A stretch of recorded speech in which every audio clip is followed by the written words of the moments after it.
ॐ हरिः ॐ श्री गुरुभ्यो नमः। हरिः ॐ।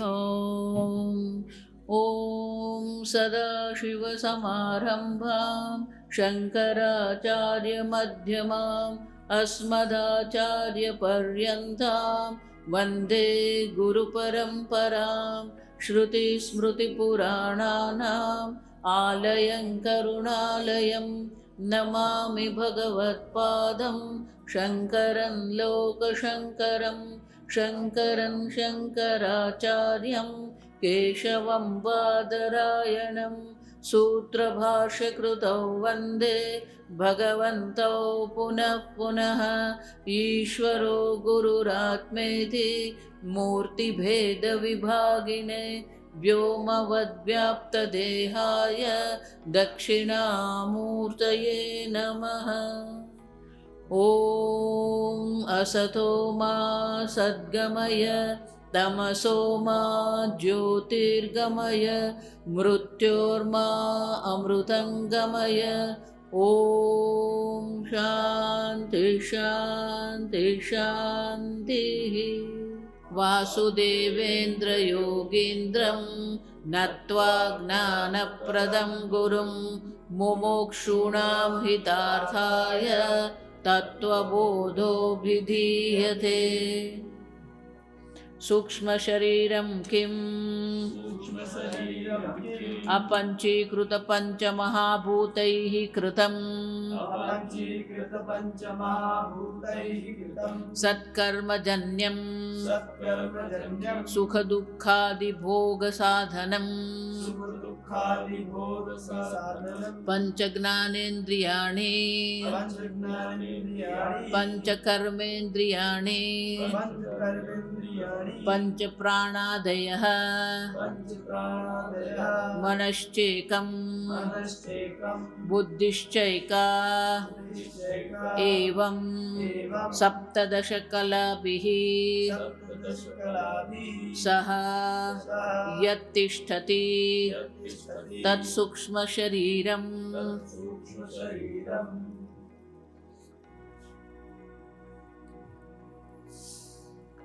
स्थूल सूक्ष्म कारण शरीर व्यतिरिक्तात्।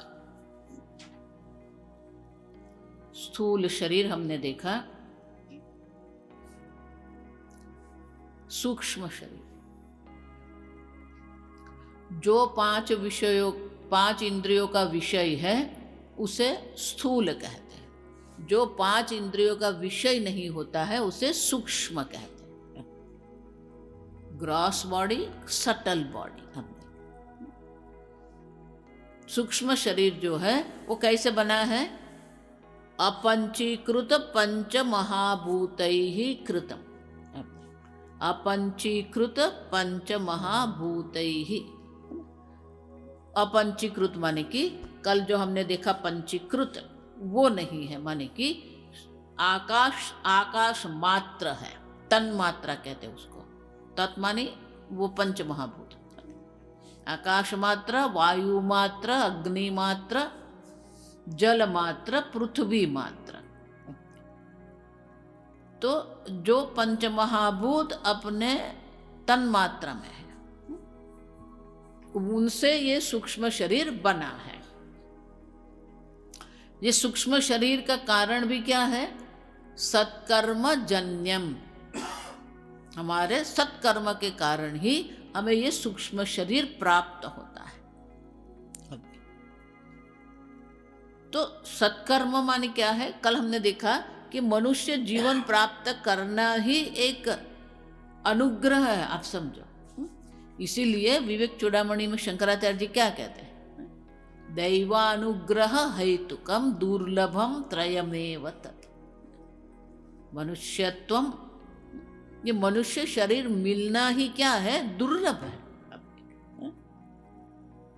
लेकिन ये सूक्ष्म शरीर जो है वो किससे बना हुआ है? तो कहते हैं सप्तदश कलाभिः। कला मानी पाठ। यहाँ कलाकार तक कला नहीं देखना है, कला मानी पाठ। 70 भागों का ये सूक्ष्म शरीर बना है।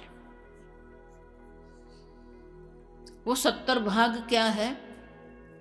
पंच ज्ञानेन्द्रियाणि, पंच कर्मेन्द्रियाणि, पंच प्राणादयः, मनश्च एकम, बुद्धिश्च एका। एक एक की शंकराचार्य जी व्याख्या करेंगे। तो ये 70 भागों से बना हुआ ये सूक्ष्म शरीर है। 5 ज्ञानेन्द्रिय है,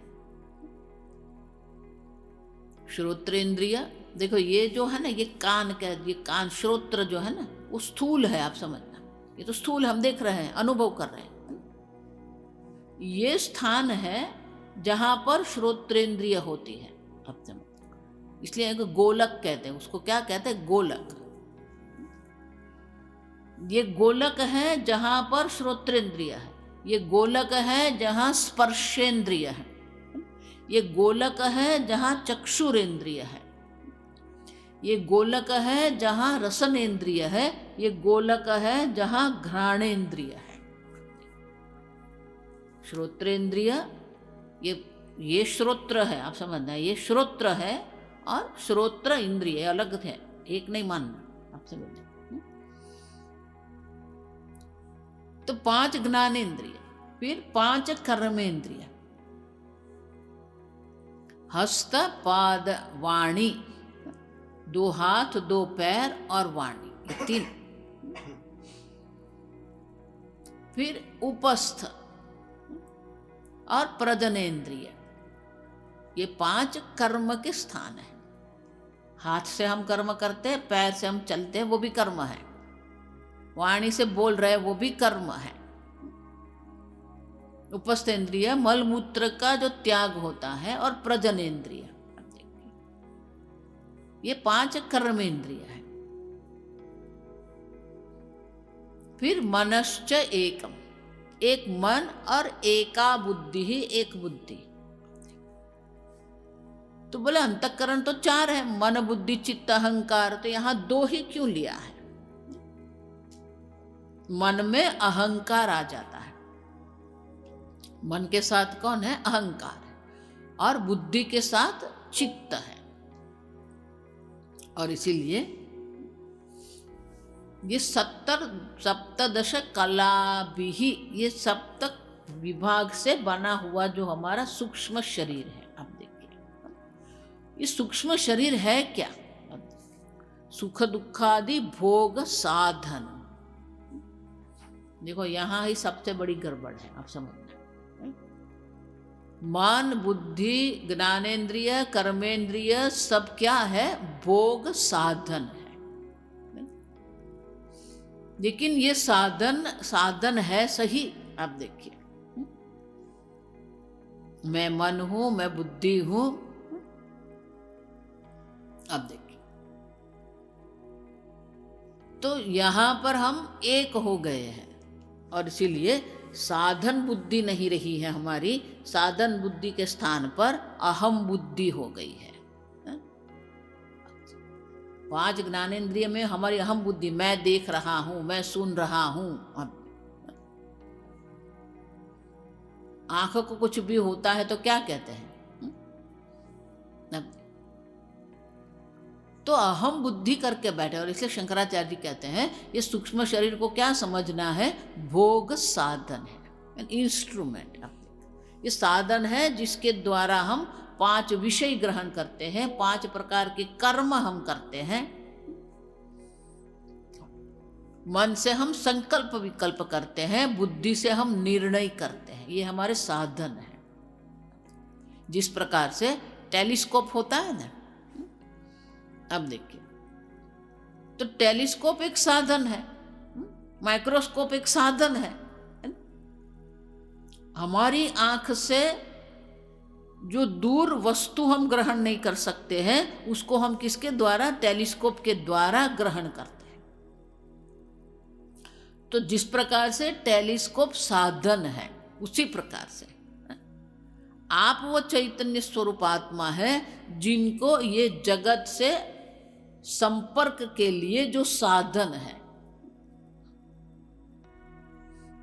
अब देखिए, ये भोग साधन जो है, ये बहुत स्पष्ट हमारे मन में रहना चाहिए। कि मन साधन है, उसका अर्थ क्या हुआ? उसका उपयोग करने वाले आप है। इंद्रिय 5 साधन है तो उसका उपयोग करने वाले तो आप हैं। जिस प्रकार से टेलीस्कोप जो साधन है उसके पीछे वो खगोल शास्त्री खड़ा है। खगोल शास्त्री टेलीस्कोप का उपयोग करके दूर के तारे को देखता है। उसी प्रकार से ये भोग साधन है। और यहां महत्व क्या है? बाह्य जगत और आपके मध्य में ये भोग साधन है। आप समझते, आपको लग रहा है कि स्वामिनी जी को मैं देख रहा हूं, आप मुझे देख रहे नहीं हैं। आप समझना, ये जगत को आप देख नहीं रहे हैं। ये बहुत सूक्ष्म बात है। नाना छिद्र घटोदर स्थितम दीप प्रभा भास्वर ज्ञान यस्तु चक्षुरादिकरण द्वारा बहिस्पंदते।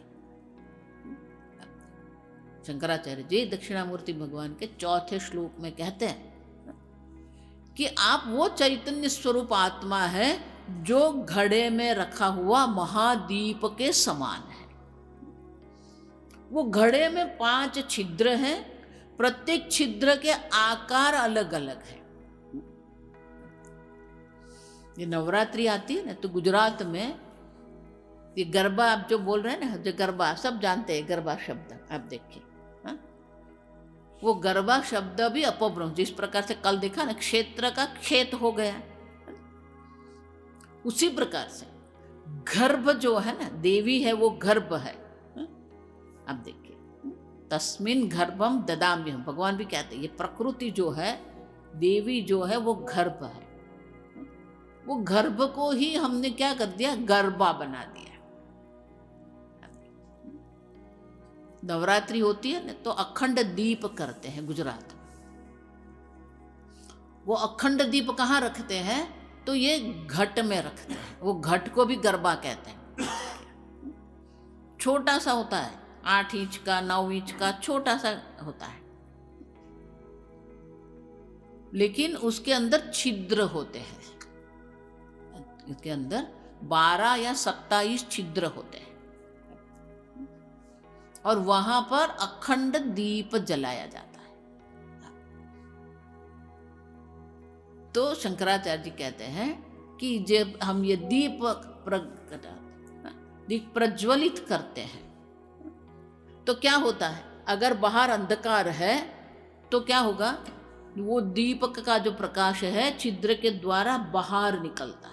उसी प्रकार से शंकराचार्य जी कहते हैं ये श्रोत्र इंद्रिय जो है उसके द्वारा चैतन्य स्वरूप जो है,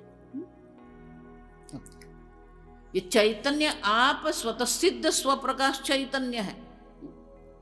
आप जो चैतन्य स्वरूप आत्मा जो है वो बुद्धि जो सात्विक है उसमें प्रतिबिंबित होता है और इसे चिदाभास कहते हैं। वो बुद्धि में जो प्रतिबिंबित हुआ है वो मन में प्रतिबिंबित होता है। वो मन में जो प्रतिबिंबित चैतन्य है वो इंद्रियों में प्रतिबिंबित होता है और 5 इंद्रियों के द्वारा क्या करता है? ये चिदाभास जो है वो बाहर निकलता है। ज्ञानम यस्सतु चक्षुरादि करण द्वारा बहिस्पंदते। तो आप जो चैतन्य जो है वो प्रतिबिंबित होकर इंद्रियों के द्वारा बाहर स्पंदित होता है। आप स्पष्ट समझना। बहुत वर्षों पहले, बहुत वर्षों माने 40-50 वर्ष पहले, श्रृंगेरी में एक विशेष प्रकार की कॉन्फ्रेंस थी, ज्ञान सभा थी और उसका विषय था परसेप्शन। वो पुस्तक भी है।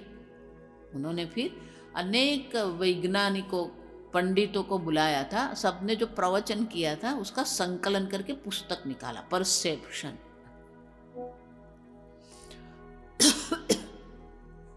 वहां एक परदेशी आया था।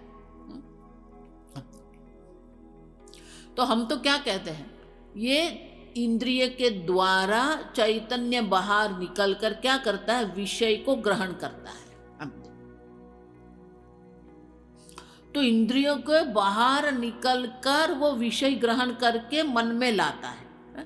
तो बोले ये बाहर जाता है क्या, सही में बाहर जाता है? आप देखिए हम क्या सोचते हैं, ये माइक आप देख रहे हैं तो भौतिक शास्त्र जो है आधुनिक, वो क्या कहते हैं कि ये माइक से प्रकाश परावर्तित होकर आपकी चक्षु में गया। आप देखिए, है ना?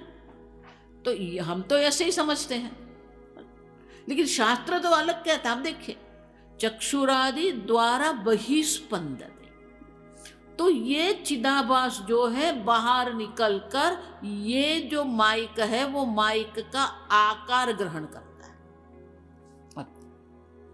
उसी प्रकार से ये शब्द जो आप ग्रहण कर रहे हैं तो कर्णेंद्रिय के द्वारा चिदाभास बाहर निकलकर शब्दाकार धारण करके वो मन में आता है। आप देखिए, आप समझिए। तो जो वैज्ञानिक आया था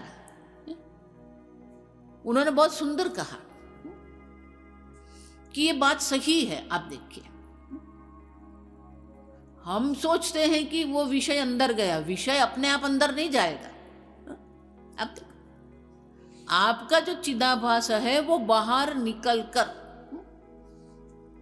अब देखिए विमान ऊपर आकाश में जा रहा है,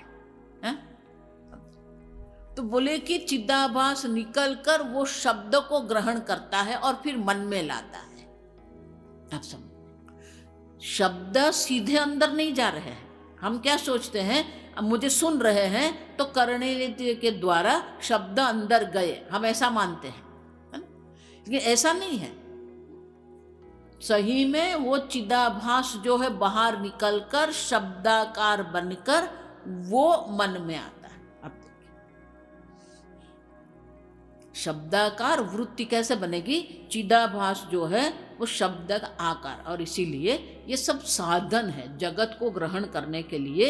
ये 5 साधन है, 5 कर्मेंद्रिय है, मन बुद्धि है। आप समझो, तो चक्षुर आदि इंद्रियों के द्वारा ये बाहर निकलकर फिर वो शब्दाकार वृत्ति, स्पर्शाकार वृत्ति, रसाकार वृत्ति धारण होती है। इसका अर्थ क्या हुआ, अब मुझे नहीं दिख रहे, आपके बुद्धि में जो स्वामिनी आकार जो बना है ना, वो आकार को आप देख रहे हैं। आप मुझे नहीं सुन रहे हैं, आपकी बुद्धि में, मन में जो शब्दाकार वृत्ति उत्पन्न हुई है वो वृत्ति को आप देख रहे हैं। आप समझ, और इसीलिए कहते हैं वो जब वृत्ति उठती है, शब्दाकार वृत्ति बनती है, वो शब्दाकार वृत्ति को आप प्रकाशित करते हो और फिर क्या कहते हो, जानामीति। अब देखिए, मैं जानता हूं, मैं सुनता हूं, मैं देखता हूं। अब देखिए, और इसीलिए आप और जगत के मध्य में ये सूक्ष्म शरीर है। आप समझना, लेकिन हमारी गड़बड़ कहां होती है, ये सूक्ष्म शरीर जो है, ये सूक्ष्म शरीर में वो सात्विक होते हुए भी वहां रजोगुण और तमोगुण की प्रधानता हो जाती है। और रजोगुण तमोगुण की प्रधानता, रजोगुण जो है ना, रजोगुण किसको कहते हैं, शंकराचार्य जी कहते हैं रंजनात राग, वो हमारी बुद्धि को रंजित करती है। अब देखो, रंगीन बनाती है। वो गॉगल्स पहनते हो ना आप, गॉगल्स में अनेक रंग होते हैं, ब्लू कलर होता है, ब्राउन कलर होता है, पिंकिश कलर होता है ना। तो गॉगल्स जब आप पहनते हैं, अगर भूरे रंग है तो फिर सब वस्तु क्या दिखेगी आपको, भूरी दिखेगी। अगर वो पिंकिश कलर है तो वो पत्र सफेद, ये जो है श्वेत है, उसके स्थान पर क्या दिखेगा, पिंकिश दिखेगा। उसी प्रकार से ये मन बुद्धि आदि जो है वो तो सात्विक है। अब देखिए, लेकिन वो सात्विक होते हुए भी क्या होता है, रजोगुण के कारण वो रंजित हो जाता है, रंगीन हो जाता है। आप समझना, ये बहुत आवश्यक है। कि वस्तु जैसी है वैसी हम देखते हैं क्या। अब देखिए क्यों हमारे राग द्वेष जो है उसे क्या करते हैं, रंगीन बना देते हैं। अब देखिए किसी भी वस्तु को आप देखिए, गुजरात में एक फादर वालेस करके बहुत बड़े पंडित हो गए, वो कॉलेज का संचालन भी करते थे, लेकिन वो लेखक और कवि थे, और उनको ये हिंदू धर्म के लिए, भले वो क्रिश्चियन थे लेकिन हिंदू धर्म के प्रति बहुत ही सम्मान था उनके। तो उन्होंने पूजा किसको कहते उसके ऊपर छोटी पुस्तिका लिखी थी, फिर छोटी छोटी कहानियां लिखी थी उन्होंने हमारे जीवन के लिए। तो एक बहुत सुंदर कहानी है, तो वहां बहुत सुंदर वो कहते हैं, आप देखिए वेदांत को ही उन्होंने अलग प्रकार से दर्शाया। कवि ये लेखक थे ना, लेखक की ये विशेषता होती है कि एक वस्तु जो है अनेक प्रकार से दर्शा सकते हैं, है ना। देखो इसलिए कवि मानी क्रांतदर्शी, लेखक मानी क्रांतदर्शी है। जो हम नहीं देख सकते ना वो भी वो देख सकते हैं। हमारी आंख से अधिक जो देखते हैं ना उसे कवि लेखक कहते हैं, आप सब। तो उन्होंने बहुत सुंदर एक छोटी सी कथा लिखी कि कहे कि शीतकाल था, प्रातः काल के ठंडी थी, गुलाबी ठंडी कहते हैं ना, गुजरात हिंदी में भी गुलाबी ठंडी कहते हैं ना हम। तो वो गुलाबी ठंडी जो थी, और एक सोसाइटी में बंगला था, बंगला ऊपर बनाया था उन्होंने, फिर दीवार थी, दीवार के उस और उन्होंने उद्यान बनाया था, उद्यान में एक गुलाब का पौधा था। अब गुलाब जो होते हैं शीतकाल में होते हैं ना, उसके रंग बहुत अच्छे होते हैं। तो एक बड़ा सा लाल गुलाब जो था दीवार से ऊपर दिख रहा था गुलाब। अब देखिए तो 4 व्यक्ति वहां से जा रही है, चारों ये गुलाब को देखते हैं। आप समझना, गुलाब को देखना तो एक समान है। अब तो कहते हैं कि एक वृद्ध माता वहां से जा रही थी भगवान के दर्शन के लिए, और उसने देखा वो गुलाब का फूल, तो उसके मन में आया, अरे कितना सुंदर ये गुलाब का फूल है, अगर ये गुलाब मेरे पास होता मैं भगवान के चरण में अर्पित कर देती। अब देखिए फिर वो चली गई। एक युवान वहां से जा रहा था, युवान ने गुलाब देखा, उनके मन में आया, अगर ये गुलाब मेरे पास होता तो कॉलेज में वो लड़की को मैं प्रपोज करने वाला हूं, ये गुलाब मेरा काम कर जाता।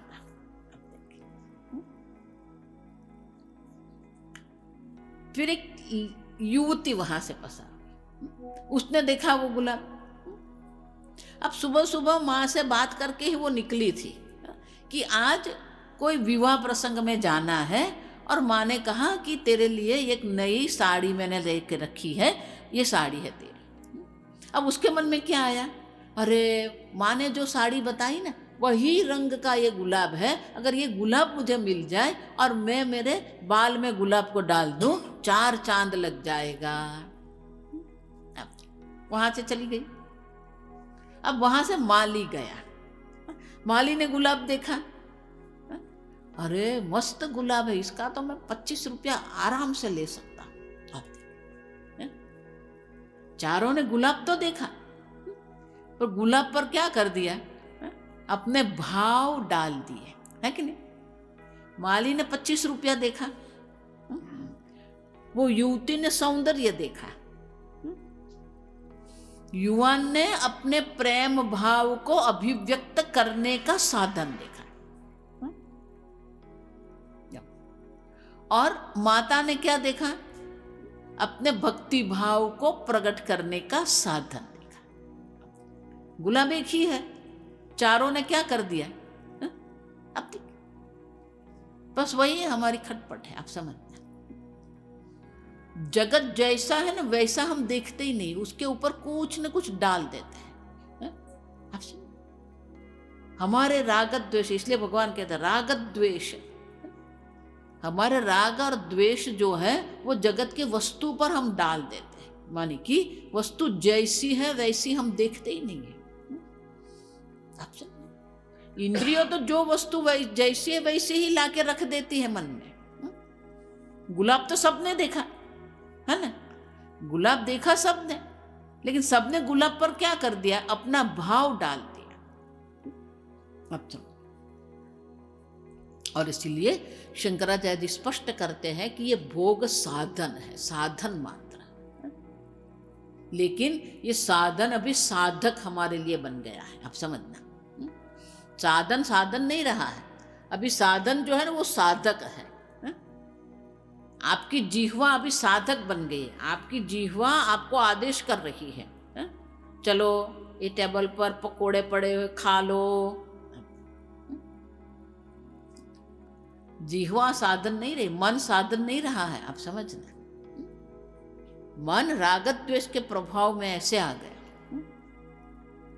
इसलिए भगवान कहते हैं इंद्रियाणि मनोबुद्धि अस्य अधिष्ठान उच्यते। ये इच्छा जो है, देखो मैं बार बार कहती हूँ, इच्छा देवी जो है ना वो दो प्रकार से प्रकट होती है, एक राग और दूसरा द्वेष, है ना। इच्छा एक ही है, आप देखिए, लेकिन दो प्रकार से राग और द्वेष। राग एक ही है, वो दो प्रकार से प्रकट होता है, जो मुझे पसंद है मुझे प्राप्त हो, और जो मुझे पसंद है मेरे पास रहे, राग। द्वेष भी वही, आप देखिए, जो मुझे पसंद नहीं है मुझे प्राप्त न हो, और जो मुझे पसंद नहीं उससे मैं छूटूं। आप देखिए, तो भगवान कहते हैं कि ये राग द्वेष जो है कहाँ रहते हैं, इंद्रियाणि मनोबुद्धि ही। आप देखिए, आपकी इंद्रियों में, आपके मन में, आपके बुद्धि में ये राग द्वेष पड़े हुए हैं, और इसीलिए ये राग द्वेष के कारण ये मन बुद्धि जो साधन है वो साधक बन जाते हैं। वो आपको आदेश करते हैं, आप उनको आदेश नहीं कर रहे हैं। मन निश्चय करता है क्या देखना है क्या सुनना है, आप निश्चय नहीं कर रहे हैं। देखो, इसलिए सर्व भाषा में ये प्रयोग है। मन हुआ बोलते हैं हिंदी में, मन हो गया तो खा लिया बोलते हैं। इसका अर्थ क्या हुआ, आपने खाया या मन ने खाया? आप देखिए, गुजराती में भी वही बोलते हैं, मन हो गया, मन में आया तो बोल दिया, मन में आया तो खा लिया। अब देखिए, मन में आया तो सो गया, मन में आया तो जाग गए, मन में आया तो संगीत सुन लिया, मन में आया तो खाना खा लिया, मन में आया तो भटकने निकल गए। आप देखिए, आप सुन, वो साधन साधन नहीं रहे हैं। स्वामी जी उनके बहुत सुंदर दृष्टांत देते थे। ये कुत्ता होता है ना, हमारा बुंदी है ना, आप देखिए, अब बुंदी को देखना, वो अपनी पूंछ क्या करता है, पटपटाता है ना, है? अब देखिए, क्यों? लेकिन अगर ये पूंछ बुंदी को ऐसे पटपटाए तो अब देखिए, हमारी हालत वही है। ये पूंछ हमें पटपटा रही है। भोग साधन है, लेकिन साधन है क्या? आप देखिए, आप समझो, आप उसको उपयोग करो, लेकिन वो आपका उपयोग कर रहा है। इसीलिए शंकराचार्य जी कहते हैं सुख दुखादि भोग साधन।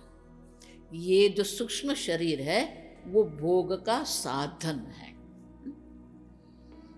अब समझ, गीता में भगवान अनेक श्लोक में कहते हैं इंद्रियाणि प्रमाथीनि हरन्ति प्रसभम वनः। ये इंद्रिय इतनी प्रमाथी, इतनी जिद्दी होती है कि आपके मन को भी हरण कर जाती है। आप देखिए, आप समझो, और मन भी इतना बलवान है कि वो आपका हरण कर लेता है। बुद्धि इतनी बलवान है, आप समझ। इसीलिए ये साधन है, आप उसका उपयोग करो, वो आपका उपयोग न करे। सुख दुख, शीत उष्ण, ये सब जो अनुभव जो हमारे हैं, देखो ये सुख दुख भी जो है ना, अब देखिए, अगर आपको अंगुली में चाकू लग गया, चाकू लग गया तो क्या होगा? रक्त बहेगा। अब तो वो जो चाकू लगा है उसके कारण क्या होता है? अब देखिए, पीड़ा होती है। आप समझना, पेन किस कहते हैं? पीड़ा होती है ना?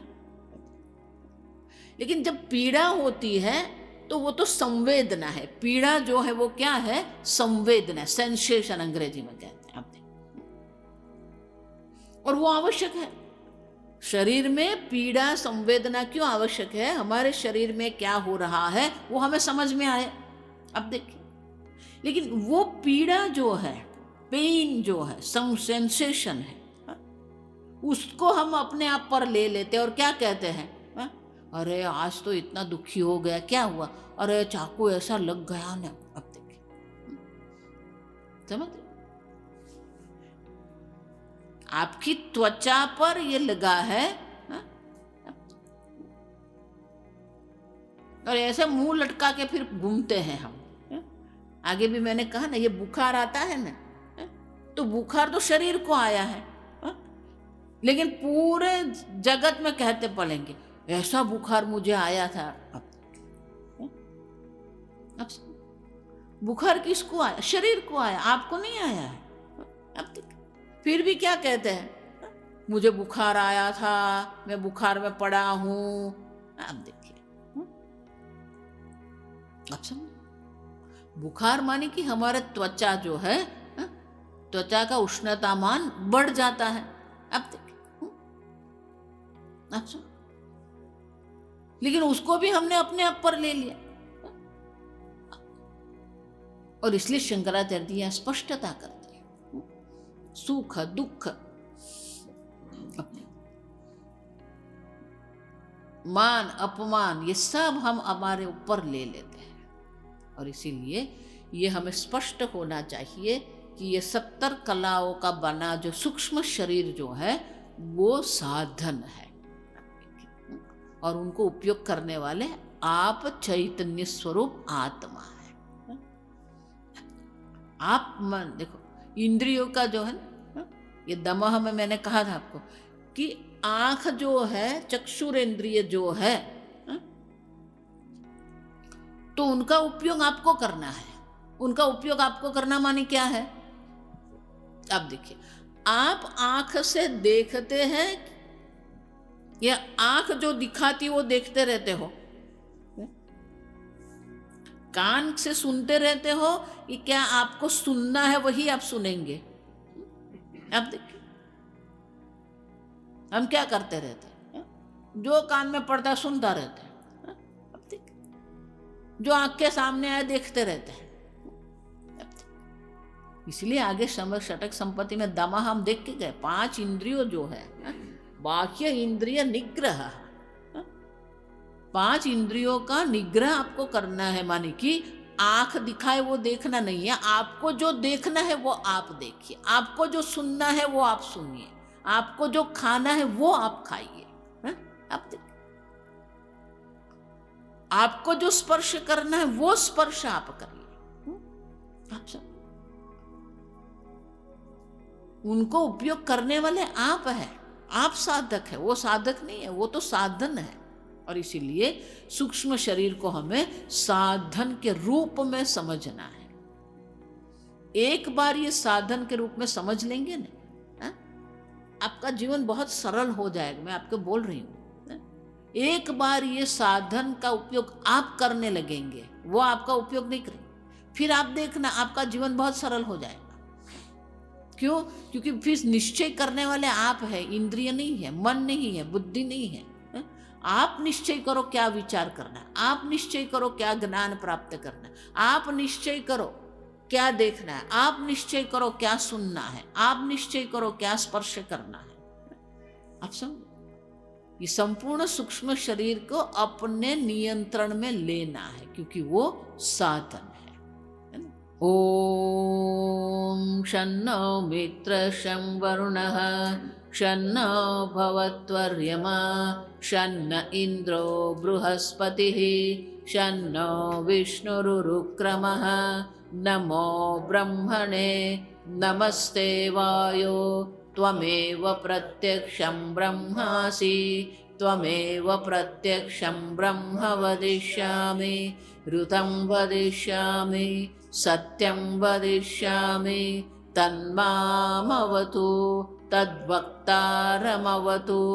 अवतु माम् अवतु वक्तारम् ॐ शान्ति शान्ति शान्तिः ॐ पूर्णमदः पूर्णमिदं पूर्णात् पूर्णमुदच्यते पूर्णस्य पूर्णमादाय पूर्णमेवावशिष्यते ॐ शान्ति शान्ति शान्तिः हरिः ॐ श्रीगुरुभ्यो नमः हरिः ॐ